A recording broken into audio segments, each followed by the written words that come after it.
Hello दोस्तों, नमस्कार। हमारे यूट्यूब चैनल पे आप सभी का स्वागत है। आप लोग कैसे हैं दोस्तों? उम्मीद करता हूँ अच्छे होंगे। तो देखिए, मैं दवा लेने आया था अपनी पत्नी का, तो उसका बुखार नहीं छोड़ रहा है। इसके लिए तो आज वो नहीं आ पाई, बोली कि आप चले जाओ, आप लेके आ जाओ। इसके लिए मैं अकेला ही आया हूँ।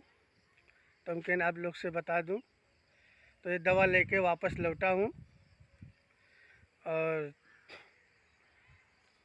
अभी देखिए, मैं सोचा रास्ते में हूँ अभी, तो बता दूँ आप लोग से कम।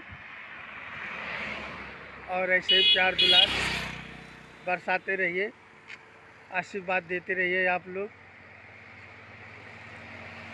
और दोस्तों, आप ही लोग का प्यार दुलार है जो हम लोग यहाँ तक पहुँचे हैं। देखिए, ये हमारी गाड़ी है। ये क्या करें दोस्तों,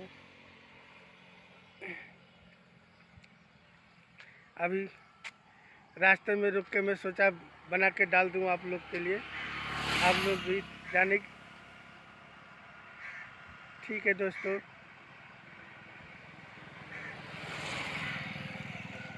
आप सभी को बाय बाय दोस्तों,